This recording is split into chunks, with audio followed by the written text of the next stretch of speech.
G'day mate, Harry Goober here. Now here's a shot for you.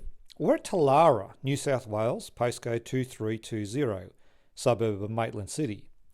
This is just a normal mobile telephone cell tower. It just happens to be in a cemetery. But no, really, it's just actually on the edge of the cemetery, next to a sports field. It doesn't really mean anything. I just thought it was a bit of a funny and ironic sort of a picture. I'm sure you can make up your own jokes for this one. But here's where the Aussie sense of humour comes in. Very often when you drive past a cemetery, a typical comment or typical Aussie dad joke will be something like, "Oh yeah son, there you go. That right there is the dead centre of town." Then you'll be pretty sure someone else will say something like, "Oh yeah, people are just dying to get in there."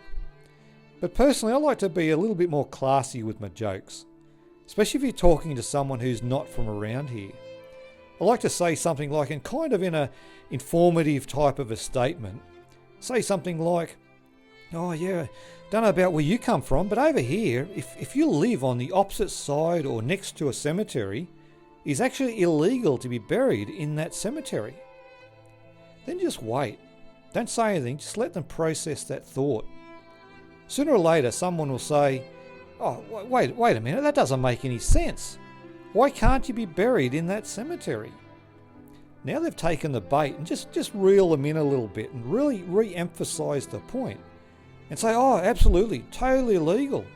I don't know about where you come from, but seriously, around here, if you live opposite or next to a cemetery, yeah, you cannot be buried in that cemetery."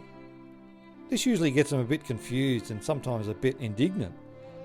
And as they're trying to grasp some sort of a logic, and quite confidently say, "Because mate, if you live opposite or next to a cemetery, that means you're not dead yet.